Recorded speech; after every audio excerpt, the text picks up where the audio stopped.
This slide presentation details many of the presentations that you will see in patients after they've been diagnosed with a cerebral vascular accident or stroke. This slide just shows some common problems of post-CVA that you may see. Note that seizures, about 10% of individuals that have experienced an ischemic stroke can suffer from seizures, and 34% of patients that have had a hemorrhagic stroke may present with seizures. Really important thing to consider before you make somebody supervision level, always consider min-assist, especially early on after CVA. Patients can present with cognitive problems, and we've talked about all the cognitive problems that are listed here: alertness, memory, attention deficits, executive functioning, all of those things that are those that you should screen for when working with a patient post-stroke. Okay, visuospatial and perceptual disturbances. When we were in neuroscience last year, we went over hemianopsia. Okay, lots of different locations where a patient can have hemianopsia. Notice that the figure on the right-hand side of the slide shows that from the very front of the brain all the way back to the occipital lobe in the back of the brain, there are optic nerves, optic tracts, optic chiasm. You also have the superior and inferior optic radiations further back. Anywhere that the brain has been affected may also affect vision in this patient population. So please go back and look at the different visuospatial deficits or the different kinds of hemianopsias that we talked about in neuroscience and refamiliarize yourself with those. Okay, we've talked a little bit about neglect early on in the semester, as well as anosognosia and apraxia. Communication deficits, we've talked about aphasia, you have Broca's, Wernicke's, it could be global, and dysarthria, which is just trouble enunciating the words. And then finally, we've talked quite a bit about spasticity and the use of the modified Ashworth scale to document the amount of spasticity that a patient has. You should also be aware of the fact that approximately 20 to 40% of patients post-stroke will present with either hypertonicity or spasticity. So regardless of whether it's an ischemic stroke or a hemorrhagic stroke, there are some other patient presentations that you should be aware of. The first is dysphagia. There's also a very large difference between patients that have right versus left hemiparesis or hemiplegia. And then there's something called Pusher syndrome and pseudobulbar affect.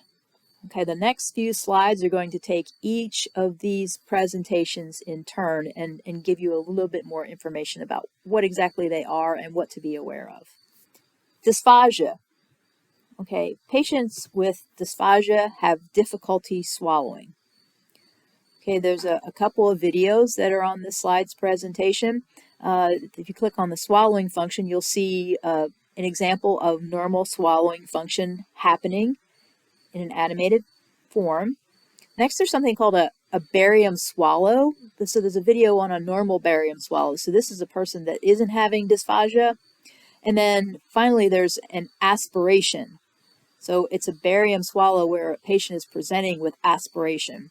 And aspiration is nothing more than food or liquid, solid or liquid food may not go down the esophagus. Okay, due to the dysphagia, the liquid or solid food actually ends up in the trachea, and you might not know it. I mean, the aspiration can be silent, but it's important to remember that if the person is aspirating, this can lead to pneumonia. Big issue. Okay, so you want to catch, it's actually the speech therapist's job to look at dysphagia in the patients that we're working with in the hospital or clinical setting. And you should be aware of whether or not your patient has dysphagia, so you know whether or not you're allowed to give them regular water if they are thirsty. Okay, so just take a few minutes and look at each of these videos, and it'll give you a little bit more idea about what dysphagia actually is. As I said, if you're working with a patient that has dysphagia, there's a couple of compensatory strategies you need to be aware of.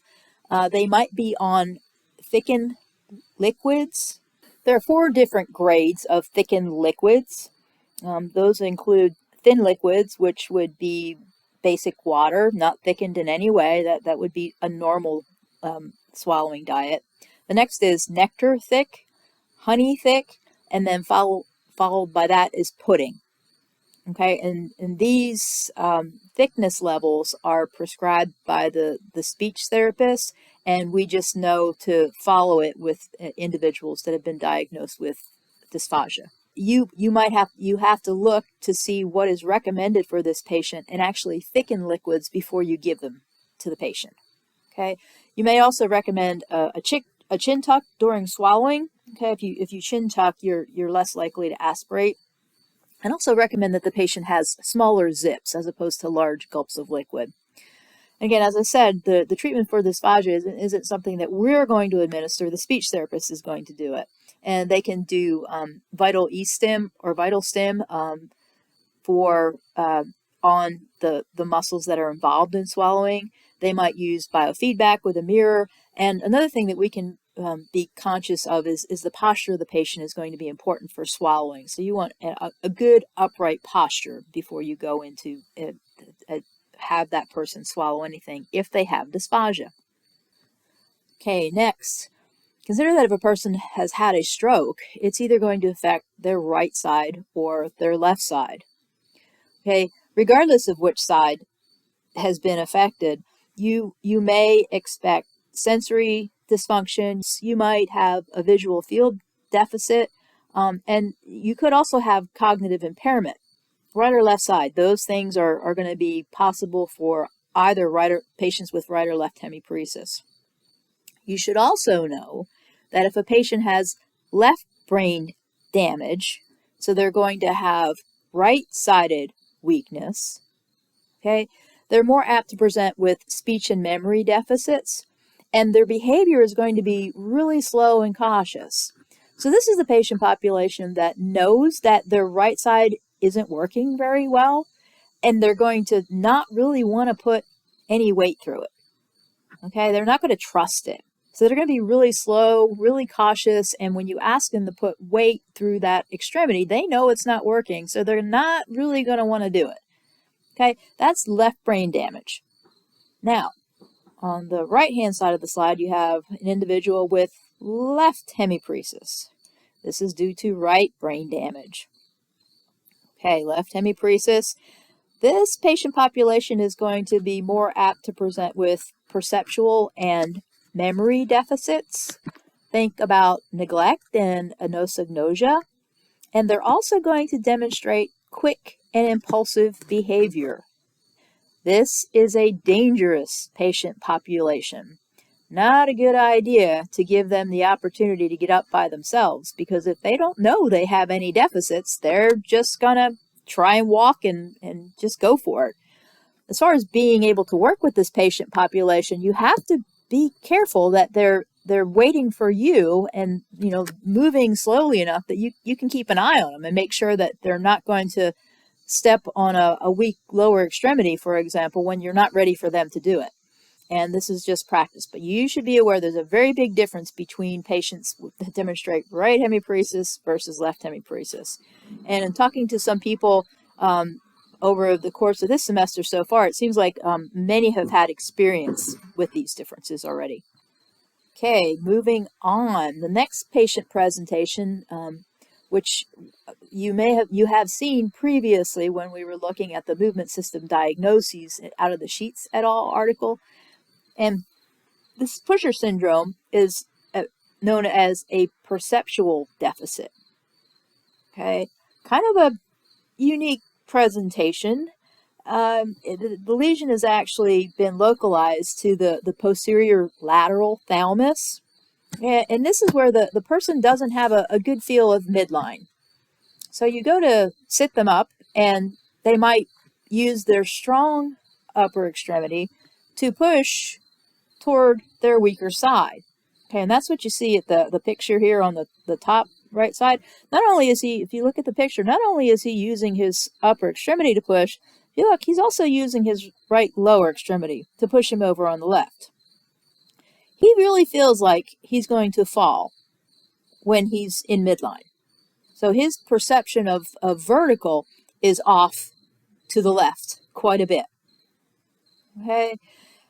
It's interesting when you have a person who pushes, then the best way to work with them is to have them correct their midline themselves, only they have difficulty doing this. So this is going to be, they're very resistant to doing it.